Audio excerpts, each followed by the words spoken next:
La liposucción es el procedimiento estético con mayor mortalidad alrededor del mundo. La segunda causa de muerte por liposucción es la perforación de cavidad abdominal, con una incidencia estimada de 14 por cada 100.000 procedimientos. Sin embargo, se estima que esta incidencia puede ser incluso mayor, solamente que no todos los cirujanos reportan cuando ocurre un evento catastrófico de esta manera. Pero se preguntarán por qué les hablo de la segunda causa y no la primera, que por cierto es el embolismo. Y bueno, espero al final de los siguientes minutos poder dejar en claro por qué les estoy hablando de esta causa de muerte. A finales de 2008, quizá a principios de 2009, estaba de guardia en las últimas semanas de mi primer año de cirugía general en la residencia y recibí una interconsulta por una perforación de cavidad abdominal. Acudí al servicio de urgencias a valorar a la paciente y cuando llegué, la familiar me explicó que la paciente había sido operada de una liposucción 2 o 3 días antes. Al explorarla encontré datos clínicos francos de irritación peritoneal, que para los que no son médicos es los datos, los signos clínicos que encontramos cuando algo está mal adentro de la cavidad abdominal. No adentro del intestino, no en el músculo, no en la piel, sino libre en la cavidad abdominal. Cuando hay derrame de sangre, bilis, material intestinal, esto genera una reacción inflamatoria y nos da ciertos datos en la exploración física. Entonces era muy evidente que la paciente tenía evidentemente una perforación de cavidad abdominal, posible daño de víscera hueca. Le ofrecí una exploración a la paciente, una laparotomía exploradora, y la paciente, lo que me sorprendió fue la respuesta que me dio. Es que ella habló con su cirujano le dijo: ¿sabes qué? No te vayas a dejar operar, yo estoy seguro que todo está bien, no te dejes operar. Y para mí, como el cirujano que está valorando el caso, encontrar los datos clínicos de perforación, no había mucho para dónde hacerse. Se lo expliqué a la paciente y sin embargo hubo una negativa de la familiar y de ella. Decidieron esperar.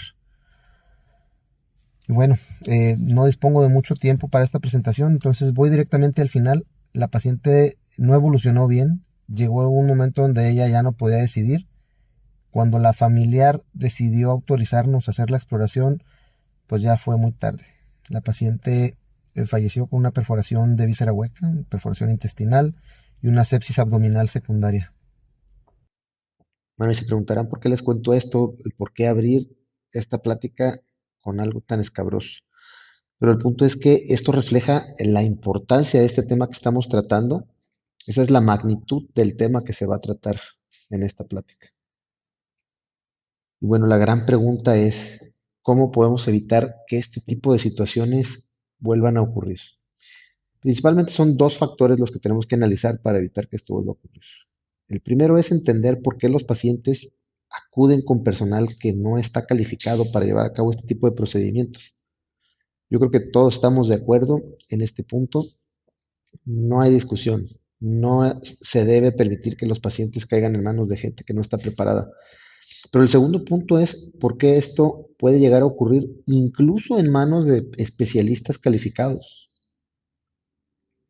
Entendiendo estos dos puntos, tendría que quedar claro quiénes deben ejercer la cirugía estética, cuál es el papel de los consejos en todo esto y con base en eso hacer una regulación clara acorde a las competencias de los especialistas.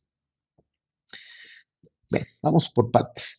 El primer punto es por qué la gente cae en manos de gente que no está preparada para llevar a cabo estos procedimientos. La respuesta es muy sencilla. La demanda de servicios, de cirugía estética o de procedimientos estéticos es demasiado alta. Tan alta que no hay especialistas suficientes para atenderlos a todos. Vamos a analizar la estadística. Tenemos en pantalla este cuestionario internacional que hacen los cirujanos plásticos cada año. El último que salió es el del 2023. Y podemos ver que los primeros 3 lugares de cirugía estética o procedimientos estéticos en el mundo son Estados Unidos, Brasil y México. México ocupa el tercer lugar. Van en ese orden. En 2023 en México se realizaron 1.714.952 procedimientos estéticos, quirúrgicos y no quirúrgicos. De los quirúrgicos, estamos hablando de números redondos, 1 millón de procedimientos. Pero tenemos que tomar en cuenta que esto es un subregistro. Si tomamos en cuenta que estas estadísticas son de cirujanos plásticos y que no todos los cirujanos plásticos reportan los procedimientos que realizan, desde ahí estamos quedándonos cortos con la cifra. Pero si además tomamos en cuenta que hay otros especialistas como los otorrinos, como los oftalmólogos, como los especialistas en cirugía general o otros cirujanos plásticos o oncocirujanos que pertenecen a nuestro colegio, que estamos haciendo este tipo de procedimientos, pues la cifra aumenta. Y si tomamos en cuenta el gran número de cirugía clandestina que se lleva a cabo, yo creo que estamos hablando de no menos del doble. Hablamos de más de 3 millones de procedimientos y 2 millones de procedimientos quirúrgicos netamente. Entonces, la demanda es monstruosa. Ese es un problema. Si no hay especialistas, si no hay médicos capacitados suficientes, la población tiene poco acceso, ya sea porque no haya un cirujano capaz en su área, si vive en una población pequeña, o bien porque se vuelve demasiado caro. En fin, esto es un problema importante que debe de tomarse en cuenta. El segundo punto, ¿por qué estas complicaciones pueden ocurrir a pesar de que los pacientes acudan con especialistas certificados? Eh, Dos cosas. La primera es que también la gente, los pacientes deben de ser conscientes de que incluso al realizar procedimientos con todas las medidas de cuidado necesarias, con todas las precauciones y que todo esté bien hecho, el riesgo no se elimina. Acudir a un quirófano o a una cirugía es equivalente a correr riesgos. Y esos riesgos, por mucho que tu médico los reduzca, jamás van a ser cero. Entonces, eso debe saberlo la población y pues ahí eh, no hay mucho que analizar, es así. Sin embargo, también tenemos que tomar en cuenta que si el especialista, aunque tenga la papelería, los títulos, los papeles adecuados, que tenga certificaciones y demás, si no tuvo un entrenamiento específico en procedimientos estéticos, lo que va a pasar es que ese especialista va a librar su curva de aprendizaje en el medio privado y con pacientes como la de mi ejemplo. Esa paciente no fue la única paciente que sufrió una perforación de cavidad abdominal. En su momento, el mismo cirujano en ese lapso de tiempo tuvo varios casos. Algunos corrieron con mejor suerte, otros no, incluida su propia familia. Este cirujano operó también a una familiar directa de él que lamentablemente falleció. Y esto, bueno, es una gran tragedia, pero torna evidente que ese cirujano estaba librando sus curvas de aprendizaje en aquel periodo de tiempo. Y bueno, ¿qué tanto entrenamiento tenemos en el sector salud los especialistas de diferentes ramas quirúrgicas? Vamos a analizarlo. Les estoy poniendo en pantalla mi propia formación al respecto de la cirugía estética. En pantalla pueden ver de su lado izquierdo una serie de rotaciones que hacemos los especialistas en cirugía general cuando nos estamos formando. Dentro de todas esas especialidades, nosotros no hacemos todo de esas especialidades, pero claro que tenemos algunas competencias dentro de cada una de ellas y realizamos procedimientos que algunos de estos especialistas hacen también. Al centro de todas estas rotaciones, ustedes pueden encontrar la rotación que tenemos por cirugía plástica, estética y reconstructiva. Ahora, ¿cuánto duran las rotaciones? Generalmente duran 1 o 2 meses, aunque puede variar dependiendo. Y ocasionalmente tenemos rotaciones opcionales que cada quien puede escoger. Al lado derecho pueden ver ustedes la última carta de liberación que tengo del Hospital José Guerrero Santos, que es a donde yo roté. Es uno de los pocos hospitales del país donde se realiza cirugía estética todos los días. Y aquí les muestro una lista de los procedimientos estéticos que según el propio hospital, a pregunta expresa, me respondió, es que es lo que se hace allí. ¿Cuánto duró mi rotación? Fue 3 meses en total, eh, suficientes para llevar a cabo todos los procedimientos que se ven en pantalla. Definitivamente no. Es por eso que posterior a la especialidad buscamos hacer adiestramientos, cursos, eh, entrenamientos específicos en el área de la cirugía estética. En mi caso, de México y en Colombia, pero el punto es que eso hacemos muchos especialistas. Ustedes quizá no están enterados, pero hay muchos ginecólogos que hacen después de la especialidad entrenamiento para llevar a cabo procedimientos de cosmética. Hay urólogos que se entrenan, actualmente conozco que se entrenan en Ciudad de México e incluso para poner implantes de pene, eso los entrena la propia empresa de Boston, según lo que me comentaban hace pocos días. Y esto es entrenamiento específico de sus áreas de competencia, pero específico en procedimientos estéticos que se lleva a cabo después de haber terminado la especialidad. Si analizamos el contenido de diferentes especialidades, su plan único de especializaciones médicas, el de oftalmo, el de otorrino, el de cirugía plástica, estética reconstructiva, todos estos tienen contenido de procedimientos estéticos dentro de sus áreas de competencia. Veamos, por ejemplo, el de oftalmología tiene por allí algunos procedimientos reconstructivos del párpado y del canto y tiene específicamente, viene blefaroplastía cosmética, técnicas quirúrgicas y complicaciones. Y bueno, tiene lógica.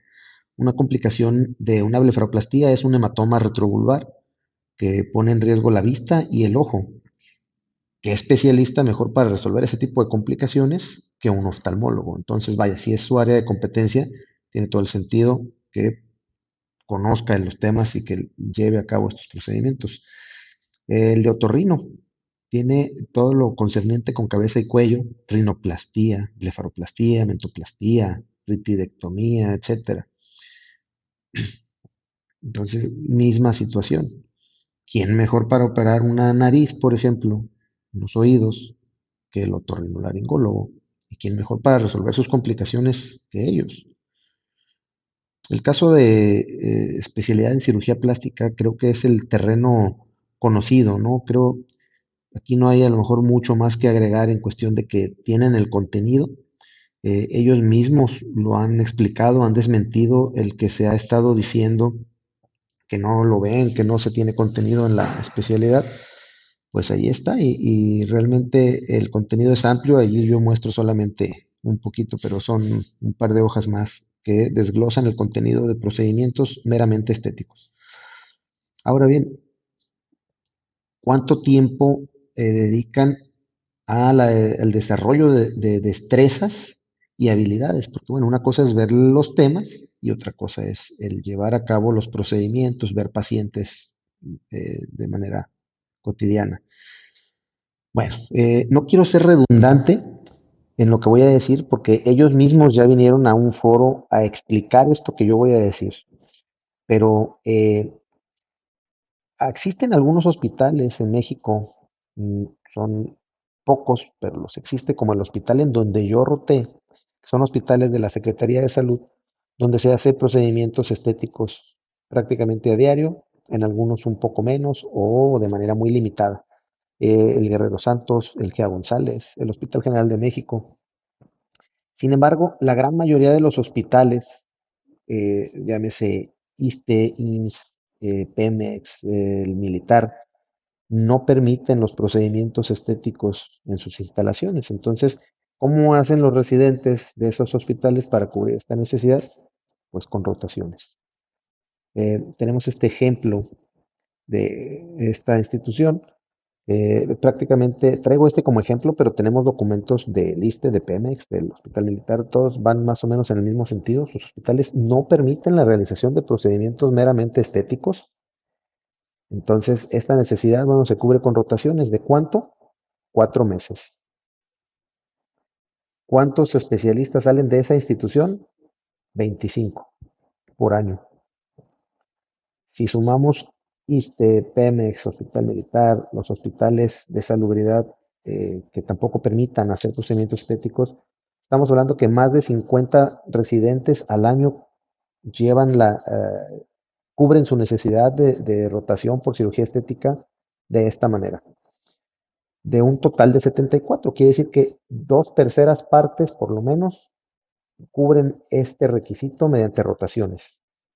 Ahora, yo les decía que para la especialidad de cirugía general, una rotación de 3 meses no es suficiente y por eso es que nosotros buscamos entrenamiento específico. Pero y 4 meses es realmente no hay mucha diferencia, será suficiente para ellos. Nuevamente, no quiero ser redundante, ellos ya vinieron, ya lo explicaron, y lo que dijeron fue esto. Para refutar de manera categórica que los cirujanos plásticos no hacemos cirugía estética. Llevo 20 años dedicado como un médico al que han recurrido para realizar cirugía estética. Tal vez su institución no les permite hacer cirugía estética, pero la hacen en mi práctica privada. En mi práctica privada. En mi práctica privada. Pues como ven, es más o menos la misma situación que los demás. Realmente es necesario el entrenamiento específico. Habiendo analizado estas dos variables, ¿quién debe hacer cirugía estética y cuál es el papel de los consejos? Bueno, eh, resulta lógico pensar que quien debe ejercer, quien debe estar regulado para hacer cirugía estética sean especialistas en diferentes ramas quirúrgicas de la medicina, pero con un entrenamiento específico en cirugía estética. ¿Qué dice la ley actualmente? El reglamento de la Ley General de Salud en materia de prestación de servicios de atención médica, en su artículo 95 bis 1 define para términos legales qué se considera cirugía estética y en el 95 bis 4 nos dice quién está facultado legalmente para llevarlo a cabo y dice que puede hacerlo los médicos con título profesional y cédula de especialidad otorgada por una autoridad competente en una rama quirúrgica de la medicina. No dice que una o dos o tres, no especifica ramas, solo dice una rama quirúrgica de la medicina. Sin embargo, creemos que de ahí debería de agregarse que aparte debe de tenerse el entrenamiento específico. Bueno, el artículo 95 bis 4 lo dice claramente, es una rama quirúrgica de la medicina, no exige, hasta el momento no exige mayor preparación específica en cirugía estética. Y bueno, lo que las autoridades han estado haciendo en un intento por controlar la situación es lo que hizo COFEPRIS en conjunto con la Dirección General de Calidad en Educación en Salud. Sacaron esta alerta en 2023 en donde señalan ellos mismos este artículo que yo acabo de citar, pero irónicamente después de citar este artículo, ellos proceden a delimitar que únicamente la especialidad en cirugía plástica y reconstructiva debe llevar a cabo procedimientos estéticos. Aplaudimos el intento para salvaguardar la seguridad de la población, pero lo que no puedo aplaudir definitivamente es la manera tan desinformada de llevarlo a cabo. ¿Por qué? Si ya dijimos que la demanda es de 2 millones de procedimientos quirúrgicos al año y más de 3,5 millones de procedimientos en total, quiere decir que si le hiciéramos caso a la sugerencia de COFEPRIS, tendríamos que concentrar toda esa población en 2,000 personas, un gremio de 2,000 doctores, el cual es francamente insuficiente para atender las necesidades de la población. Si nosotros acudiéramos a esto, caeríamos en la conclusión de que cada uno de esos 2,000 cirujanos tendrían que operar por lo menos 3 cirugías al día, de lunes a domingo, 365 días del año, lo cual deja al descubierto que es humanamente imposible. Y esto es sin tomar en cuenta el otro 1,5 millones de procedimientos no quirúrgicos. Y hay que ser muy cuidadosos al analizar esto porque esto incluso raya en una violación al cuarto constitucional. Si tú estás restringiendo a la población a que solamente un pequeño grupo de cirujanos te pueda atender y no te dan más opciones para que gente profesional con las competencias necesarias te atienda, pues vas a caer en manos de gente que no está preparada, ¿no? Entonces, esto es más allá de no cumplir su función, incluso poner en riesgo a la población. Yo sí le haría un llamado muy fuerte a la COFEPRIS a que analice lo que está haciendo, que definitivamente esto no está bien pensado. Y de paso, también están violando los derechos de otros profesionales que, como ya vimos, también tienen competencias o tenemos competencias dentro de la cirugía estética. Y bueno, pues vamos a ver como ejemplo qué están haciendo otros países. El país del mundo donde más cirugía estética se hace, Estados Unidos. ¿Cómo es la legislación allá? Pues bien, allá la legislación es estatal y ellos tienen la posibilidad de que opere un cirujano plástico, la cirugía estética, pero también está la American Academy of Cosmetic Surgery, que anida a cirujanos generales, que reúne a cirujanos generales, ginecólogos, otorrinos, oculoplásticos, dermatólogos que hacen procedimientos estéticos, y todos ellos de manera legal. Es muy similar al colegio que nosotros venimos representando y si esto se está haciendo en otros países, ¿por qué habría de restringirse aquí? Cuando ni siquiera la ley dice eso, la ley prácticamente sí lo contempla. Lo único que nosotros estamos sugiriendo es que se agregue además a los requerimientos de la ley la necesidad del entrenamiento específico en procedimientos estéticos. La conclusión, la pregunta inicial, ¿cómo evitamos que vuelvan a ocurrir casos como los que ya mencionamos? Pues ampliando la formación específica en cirugía estética para las distintas ramas quirúrgicas interesadas y regular de manera clara y acorde a las competencias de cada especialidad y no a la exclusividad. El generar un monopolio no le está ofertando mayor beneficio a la población, por el contrario, está limitando sus opciones de ser atendidos por personal capaz. De manera que, y creo que esto queda bien entendido cuando analizamos casos como el que les narré al inicio de esta plática. Les decía, ¿por qué referirme a la segunda causa de muerte y no a la primera? Porque según la literatura, la perforación de cavidad abdominal tiene mucho que ver justamente con la falta de experiencia del cirujano. No quiere decir que no pueda ocurrir con un cirujano experto, pero definitivamente aumenta la posibilidad en manos no expertas. Si tú le dices a un especialista que tiene todas las facultades para ejercer algo para lo cual no ha sido todavía completamente entrenado, pues lógicamente va a entrar el efecto de un intruder. Este especialista, este profesional va a pensar que puede hacer cosas que realmente no puede hacer todavía, porque aunque entiende y conoce los procedimientos, no ha desarrollado las destrezas y habilidades necesarias. Y eso puede ocurrirle al especialista más capaz, como el cirujano plástico que nos envió a esa paciente. Como el cirujano plástico que nos envió a esa paciente o como a cualquier otro especialista. Esta plática prácticamente terminó. Únicamente quiero dejarles una frase que me gustó, que me parece relevante al tema de Charles Darwin, y es que el conocimiento incompleto es más peligroso que la ignorancia total. Muchas gracias.